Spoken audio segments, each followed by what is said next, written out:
ieri a 31, sotto shock i paesi delle 4 vittime, a Noventa Vicentina dove vivevano padre e figlia morti tra le fiamme, proclamato il lutto cittadino. Un operaio incaricato alla lettura dei contatori è entrato nel canale per recuperare lo zaino del morto annegato, la vittima è Flavio Santoro, 55 anni, di Casier. Il presidente Sergio Mattarella affida a Giuseppe Conte l'incarico di presiedere il nuovo governo, il commento del nostro direttore Luigi Vasalli. Sicilia, Playa Punta Canna, la Procura di Venezia ha aperto un fascicolo per abuso edilizio e iscritto 3 persone nel registro degli indagati. Il titolare Gianni Scarpa spiega, è un equivoco. Tra 7 anni la questura di Padova potrebbe trasferirsi in via Anelli, l'annuncio oggi a Palazzo Moroni. È chiamato il molestatore seriale dei bar, si tratta di un nordafricano che sta esasperando gli esercenti di Treviso, pronto un dossier per chiedere l'intervento delle autorità. 26 anni fa la strage di Capaci in Veneto per perpetuare la memoria del giudice che non si piegò alla mafia, l'incontro organizzato a Padova, ospiti il caposcorte e l'autista del giudice Falcone. Buonasera, ben ritrovati, edizione regionale dei notiziari di Antenna 3 Nord-Est, lo avete sentito, quindi dai titoli torniamo sul devastante incidente di ieri in A31, 4 morti, 5 feriti, tra i vicentini oggi i paesi piangono i loro cari. Inferno lungo l'autostrada A31, martedì alle 12, silenzio e commozione tra Noventa Vicentina e Sossano, mercoledì mattina.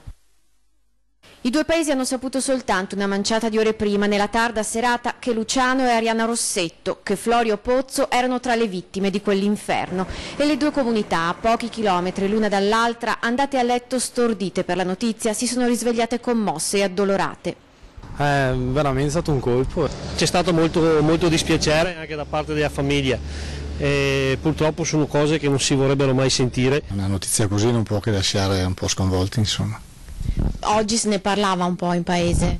Tutto il paese ne parlava. È una cosa così, è una cosa che ti lascia il segno. L'ho saputa sì ieri sera, però mi ha colpito molto. Arianna, soltanto 17 anni, un futuro tutto da scrivere, un presente fatto di scuola, amici e tennis. Essendo qui della zona tutti sapevano chi era e sapevi che era una ragazza solare, mi dispiace molto infatti. Oggi c'è stato un minuto di silenzio. Le scuole di Noventa hanno fatto un minuto di silenzio, si sono fermate, mentre in via Maddalena, nella casa di Luciano e Arianna, il silenzio si faceva sempre più pesante, un silenzio interrotto per qualche minuto soltanto dalla visita del sindaco. Anna, moglie e madre, in casa col figlio più grande e la suocera, piange un marito, piange una figlia. Un dramma che è inquantificabile, in quanto una ragazza di 17 anni e il papà, non ci sono neanche parole insomma, per quantificare. Una famiglia distrutta, Una diciamo. famiglia distrutta sicuramente. E nel giorno del funerale a Noventa sarà proclamato il lutto cittadino. Intanto nella vicina Sossano tutti ricordano il loro artista Florio Pozzo, 60 anni, nato in Australia ma rientrato al paese natale della famiglia che era adolescente. Mai visto la neve, siamo andati sul Vesuvio, si è tuffato, siamo andati preoccupati, io a Ragionier Belingua di Colloredo, preoccupati per recuperare questo ragazzo che non aveva mai visto la neve, si è tuffato dentro. Musicista, artista, appassionato. Un tipo gioioso, ricco di sentimenti, di poesia, basta, è una cosa impressionante, guarda, siamo rimasti scossi e sono rimasto scioccato, proprio una cosa. Improvvisa e inattesa. Sì. E tragedia sul lavoro questa mattina di Strana, un operaio incaricato alla lettura dei contatori è entrato nel canale per recuperare lo zaino ed è morto annegato. La vittima è Flavio Santoro, 55 anni, di Casier. Dopo 2-3 minuti sento aiuto, corro subito di qua, vedo c'era una signora qua, la mamma di quello che era qua prima, e dico cosa è successo, c'è un uomo dentro, guardo, lo vedo in fondo che stava naspando e dopo è sparito. Ha urlato, ha disperatamente chiesto aiuto mentre la corrente lo trascinava. La melma nella canaletta non gli permetteva di alzarsi, poi è finito in un sifone ed è morto annegato. Sarebbe questa la dinamica della tragedia sul lavoro avvenuta questa mattina in via Fratelli Bandiera di Strana. A raccontare quei drammatici momenti un signore che aveva parlato con l'operaio proprio alcuni istanti prima finisse in acqua. È arrivato sto signore correndo dicendo mi è caduto lo zainetto nel canale, ditemi dove salta fuori che vado a recuperarlo. Ho detto guarda che viene fuori su quel sifone nuovo là. Doveva leggere i contatori dell'acqua, una giornata lavorativa come tante altre. Era entrato nel giardino di una casa, ad un tratto lo zaino è caduto nel canale. Flavio Santoro, 55 anni, di Casier, ha cercato di recuperarlo. Si è tolto le scarpe ed è entrato in acqua. La tragedia si è consumata in un attimo. Una spava è andato sotto, ho chiamato i ragazzi qua del cantiere, abbiamo tirato su la copertura tonda del sifone che è molto pesante. Era lì che galleggiava, ma ormai probabilmente era già chiamato elicottero e l'ambulanza, però non sono riusciti a rianimarlo. Quando i soccorritori hanno raggiunto il 55enne, per lui non c'era più nulla da fare. Sul posto sono arrivati i vigili del fuoco e il suo M118, gli uomini dello Spisa e di Carabinieri. Anche il giorno prima era andato in altre case della stessa via. Li ho aiutato perché sono su un condominio di 7-8 unità e quindi di conseguenza gli ho aperto la botola per fargli leggere i contatori, da cui anche il mio, e ho avuto anche modo di parlarci 20 minuti. Lo shock è tanto. Ho sentito il rumore dell'elicottero abbassarsi, quindi di conseguenza ho fatto il turno di notte, mi sono svegliato e ho appreso questa tragica notizia, perché è una tragica notizia, cioè, è allucinante tutto questo. E a proposito di incidenti sul lavoro, questa mattina uno striscione di Forza Nuova con una scritta ingiuriosa nei confronti del sindacato confederale è stato appeso sul muro della sede della CGIL regionale a Mestre, in via Peschiera. Non si può morire di lavoro, Stato e sindacati confederali vergogna, è la scritta apparsa sugli striscioni. Duro il commento di Cristian Ferrari, segretario generale della CGIL del Veneto. È perfino superfluo ribadire che non ci lasceremo intimidire dai neofascisti e che anzi porteremo avanti ancora più con più convinzione la petizione. Mai più fascismi, che sta raccogliendo decine di migliaia di firme in tutta Italia e che chiede lo scioglimento delle organizzazioni che fanno della violenza e dell'odio i disvalori su cui si fonda la loro politica. E adesso siamo alla politica, minuti decisivi per la formazione del nuovo governo. Giuseppe Conte, il premier individuato da Movimento 5 Stelle e Lega, è arrivato poco prima delle 17:30 in taxi, poi a piedi è salito al Colle per l'incontro con il capo dello Stato Mattarella. A minuti si attende ufficialmente che venga conferito l'incarico al professore universitario. Dunque, dopo le polemiche dei giorni scorsi sul curriculum di Conte e la frenata del Presidente della Repubblica, che aveva preso tempo incontrando i presidenti di Camera e Senato, dopo quasi 2 mesi e mezzo dalle elezioni del 4 marzo sembra essere vicini ad una svolta. Dopo il conferimento dell'incarico, Conte presenterà la squadra di ministri che lo affiancheranno già martedì o mercoledì, poi la fiducia in Parlamento. Insomma, quindi avete sentito ore decisive queste per Giuseppe Conte. Sentiamo ora il commento del nostro direttore Luigi Bacialli. Avevano fatto il Conte senza l'oste, si è detto con una delle tante battute a commento di questa interminabile vicenda del governo che ancora non c'è. E poi alla fine però il nome di Giuseppe Conte è stato indicato dal capo dello Stato che gli ha affidato l'incarico per formare un nuovo governo. Francamente credo che tutti gli elettori della Lega e del Movimento 5 Stelle avrebbero preferito un premier di maggiore spessore. Io mi sono chiesto, come tanti qui in Veneto, come mai non sia stato proposto a Luca Zaia di assumere questo incarico molto delicato. In fondo sarebbe stato il primo ministro ideale in una situazione del genere, con 2 leader forti ma anche molto conflittuali, che hanno vinto le elezioni e che ovviamente vogliono comandare, e nella loro testa probabilmente c'è questo. Giuseppe Conte per loro non è proprio un burattino, ma volevano una figura irrilevante o non tanto rilevante, in modo da poter fare e disfare un po' tutto, e questo è stato un po' il loro obiettivo evidentemente. Strano che Sergio Mattarella alla fine abbia accontentato i due contendenti, forse per non far saltare tutto, dover andare a elezioni, forse per non voler poi mandare avanti un governo di tregua. Insomma, non siamo nella testa di Mattarella e quindi non possiamo immaginare che cosa abbiano ispirato poi alla fine le sue mosse. Certo avrebbero dimostrato più coraggio, più sicurezza, più dignità se avessero scelto un uomo molto forte, un leader, un primo ministro con gli attributi. Invece hanno dimostrato, forse in maniera un po' infantile, di aver paura di qualcuno che facesse loro ombra, no? Un po' come Renzi quando ha indicato Mattarella come il Presidente della Repubblica, perché non voleva un presidente picconatore alla Cossiga o alla Pertini che in qualche modo avesse una certa rilevanza. Quindi questa è stata la scelta di Mattarella. Adesso vediamo che cosa succederà, vedremo quali saranno i ministri proposti dal Presidente del Consiglio incaricato. Ci chiediamo se ci saranno dei veneti, e questo è importante, io credo, anche per la questione dell'autonomia. Già il primo ministro giurista che viene dalle Puglie è già il segno di un governo a traino più 5 Stelle che leghista, ma ci vorrebbero dei veneti nei dicasteri importanti e vedremo se le cose andranno così. Il primo ministro poteva essere Zaia, poteva essere Carlo Nordio, un grande magistrato,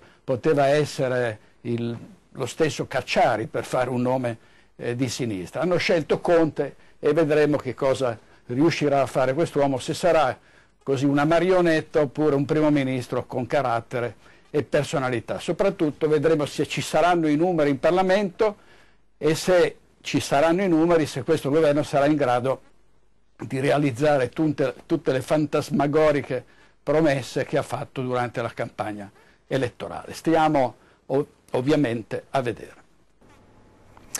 Sigillia Playa Punta Canna, la spiaggia sottomarina di Chioggia, nota per le simpatie per il ventennio del suo gestore. La Procura di Venezia ha aperto un fascicolo per abuso edilizio e iscritto 3 persone nel registro degli indagati. Gianni Scarpa spiega: è un equivoco. Sentiamo. È stato fatto qualche anno fa, qui imminente, un ripascimento dell'Arenile per l'erosione del mare. Chiaramente la spiaggia si è allungata, buttando la sabbia, avendo fatto la diga sottovolta che frena le onde del mare. Quindi la spiaggia si è allungata. Gianni Scarpa, l'eccentrico gestore di Playa Punta Canna sottomarina, spiega così l'equivoco da cui potrebbe essere scaturito l'ordine di sequestro dello stabilimento balneare disposto dalla Procura di Venezia per abuso edilizio e eseguito lunedì scorso dai carabinieri della Forestale. Il chiosco praticamente, secondo la Guardia Forestale, andava posizionato 5 metri più avanti, perché è troppo vicino alle dune. I sigilli riguardano tutto lo stabilimento, e cioè l'area del bar e degli ombrelloni, compreso il plateatico e i bagni.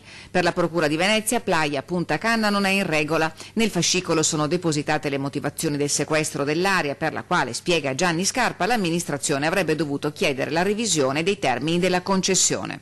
Si metteranno d'accordo loro, tra Comune e Forestale, spero quanto prima, perché lì ci lavoravano tantissime persone, insomma.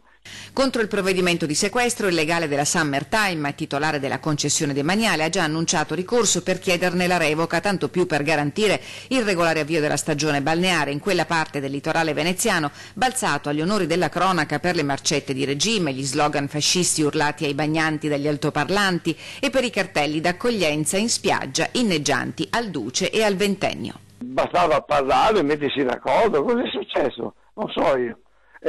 Chiaramente la concessione non può più essere quella di prima, dopo il ripascimento. Tra 7 anni la questura di Padova potrebbe trasferirsi in via Anelli, l'annuncio oggi a Palazzo Moroni. Questo andrà ovviamente in Consiglio lunedì prossimo, deve essere ratificato dal Consiglio. Mi auguro, spero che siano tutti d'accordo, perché stiamo parlando di risolvere un problema che sono varie amministrazioni comunali che stanno impegnandosi in questo. Il progetto è trasferire la questura in via Anelli, alleggerire il centro dalla presenza degli uffici di polizia, recuperando un'area degradata. Un progetto che il questore di Padova, Paolo Fassari, ha definito una svolta senza precedenti. Ma sul voto in Consiglio comunale dell'accordo stretto tra l'amministrazione Giordani e Demanio è lo stesso sindaco ad augurarsi di essere tutti d'accordo. L'augurio che accompagna l'annuncio appare un chiaro riferimento ad una maggioranza in cui convivono anime diverse che a volte appaiono poco conciliabili. Sul nuovo ospedale, ad esempio, le incertezze sulla tenuta della maggioranza, con l'occhio puntato su Coalizione Civica, avevano alimentato i lunghi mesi d'attesa che separarono la firma dell'accordo di programma con la Regione dal voto a Palazzo Moroni. Nell'attesa del Consiglio di lunedì, Giordani spiega il progetto. Per 6 mesi, 7 mesi, l'ufficio migrazione sarà vicino al comando della polizia alla Stanga. Tra 7 anni ci sarà una nuova questura, a brevissimo avremo il parco della Parandina di proprietà comunale. Ma su quei 5 milioni di budget messi a disposizione per il recupero dei palazzi di Vianelli, la polemica è già scoppiata e le opposizioni sono sulle barricate. Troppi soldi avevano attaccato sia Simone Borile del Movimento 5 Stelle che Matteo Cavatton di Libero Arbitrio. Soldi dei padovani affermano che necessiterebbero di maggiore oculatezza. La parola passa al Consiglio Comunale di lunedì. Ci spostiamo ora a Treviso, quello che viene ormai chiamato il molestatore seriale dei bar, un nordafricano che sta esasperando gli esercenti su cui i titolari dei locali stanno raccogliendo un dossier per chiedere l'intervento delle autorità.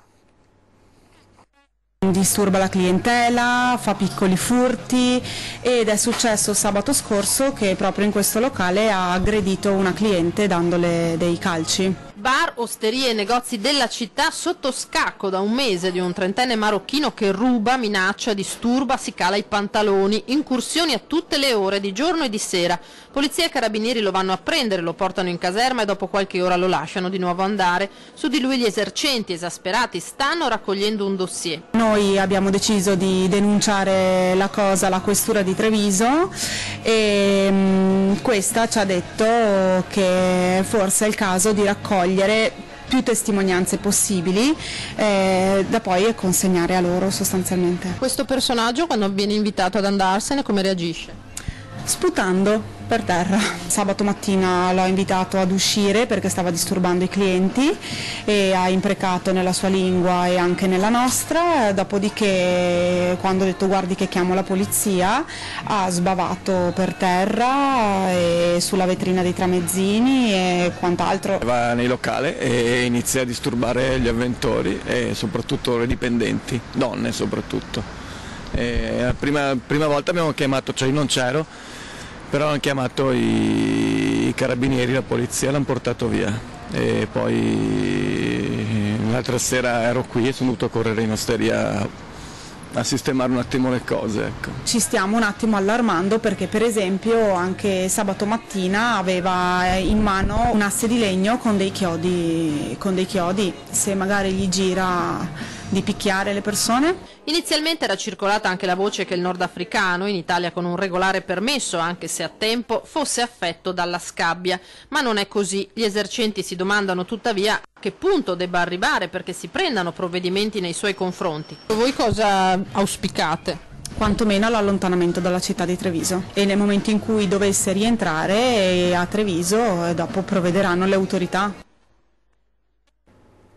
Bufera a Venezia sull'esito della selezione di 60 nuovi sostituti da avviare al corso di formazione per gondoliere. Sembra che nella lista con i nomi di 55 possibili vincitori che circolava in città e che sarebbe stata ricevuta dal capogruppo dei 5 Stelle Davide Scano, almeno 36 risultino tra i 60 idonei e altri 6 tra i 30 di riserva, con un 65% di successo, ancor più incredibile, spiega il consigliere Pentastellato, per il fatto che i nomi dei 238 candidati non erano noti fino alla pubblicazione della graduatoria. La scorsa settimana ai nostri microfoni il consigliere Scano aveva denunciato i criteri di valutazione della selezione e la bocciatura delle donne, ma la vicenda è destinata a creare non pochi imbarazzi a colpi di interpellanze e ricorsi. Per il presidente dell'associazione Sostituti, Raul Roveratto, il bando ha profili di illegittimità e per questo sarà presentata richiesta di sospensiva non appena saranno nominati i primi sostituti a fine corso. Ed ora ci fermiamo un attimo, c'è la pubblicità.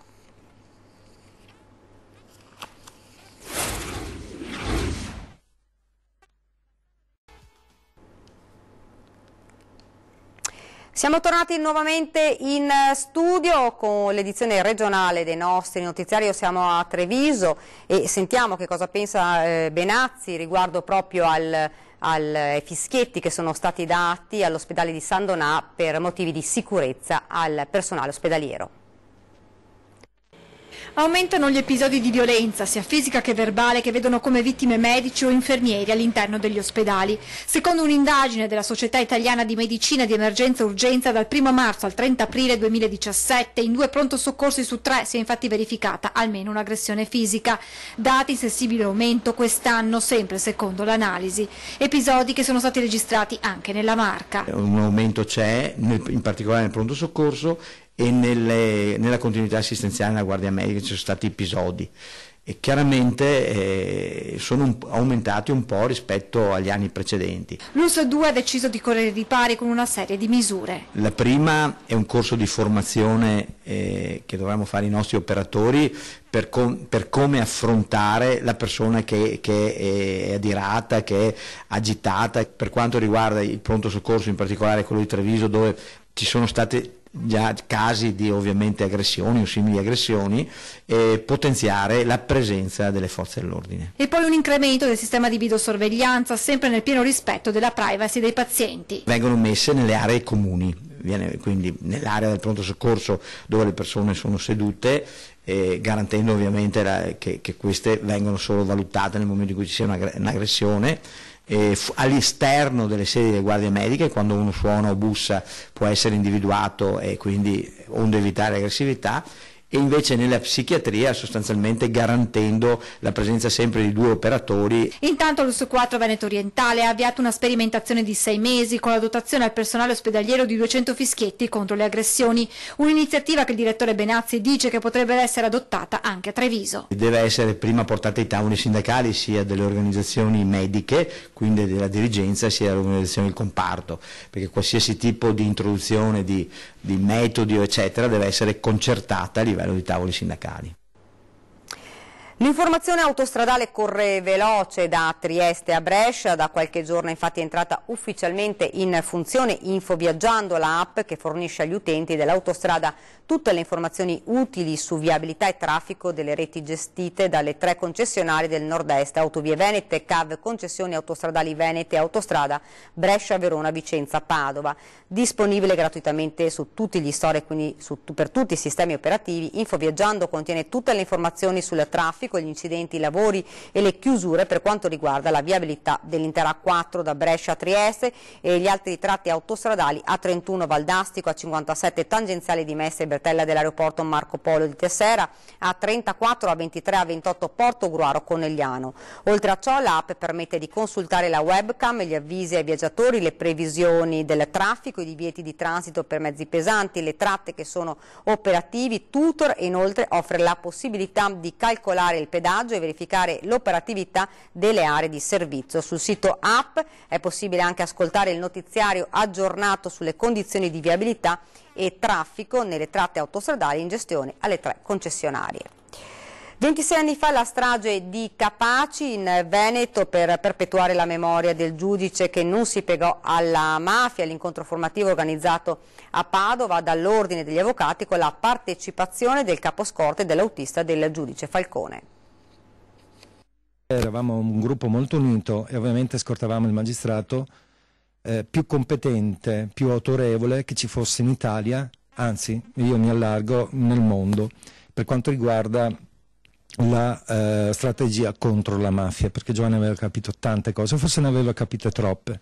La voce di Luciano Tirindelli, trevigiano, autista del giudice Giovanni Falcone, non nasconde la commozione. Per uno scherzo del destino, un cambio turno deciso poche ore prima per esigenze d'ufficio, Tirindelli scampa alla morte. Stessa sorte tocca al caposcorta Giovanni Sammarco, costretto a casa per un incidente di servizio. Oggi come allora, il loro ricordo di quel giorno di 26 anni fa è lucido e doloroso.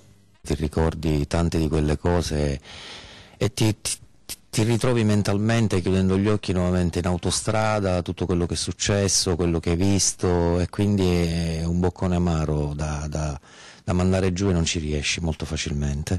Con il collega Tirindelli, Giovanni Sammarco ha raccontato in un libro Falcone la storia degli uomini del quarto Savona 15, nome in codice della scorta del giudice antimafia, ed è una storia che parte dallo svincolo dell'autostrada tra Punta Raisi e Palermo, divenuto un simbolo per l'Italia intera.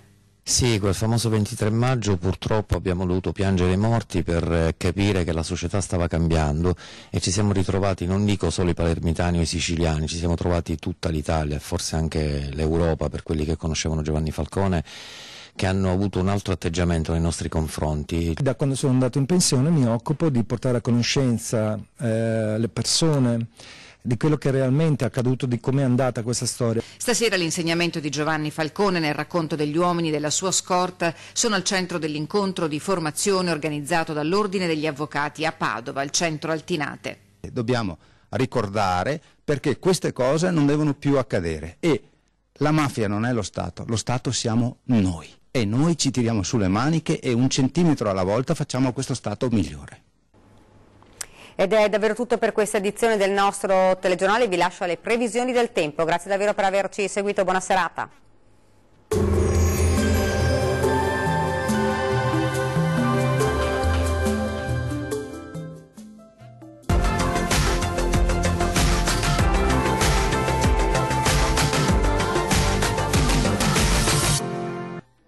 Ben ritrovati al meteo di Antenna 3. Bel tempo sul Triveneto dove a prevalere sarà il sole. Vediamo il dettaglio di giovedì 24 maggio.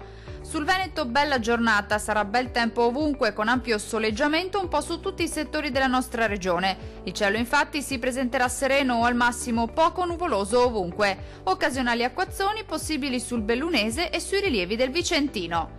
Temperature minime tra 15 e 17 gradi, valori massimi compresi invece tra 23 e 27 gradi circa. Non cambia di molto la previsione sul Friuli Venezia Giulia, anche qui sarà bel tempo ovunque, salvo per residui piovaschi di debole intensità sulle aree alpine. Ampio soleggiamento invece sui restanti settori con cielo al massimo poco nuvoloso. Temperature minime comprese tra 16 e 17 gradi, valori massimi oscillanti invece tra 24 e 26 gradi circa. Uno sguardo infine al Trentino Alto Adige. Anche qui sarà bel tempo con ampio soleggiamento al mattino, al massimo con poche nubi sparse. Nel pomeriggio si accenderà l'instabilità e potranno verificarsi temporali, ma migliorerà col passare delle ore. Le temperature minime si attesteranno intorno ai 15 gradi, i valori massimi invece oscilleranno tra i 24 e i 26 gradi. Dal meteo di Antenna 3 per ora è tutto, arrivederci al prossimo aggiornamento.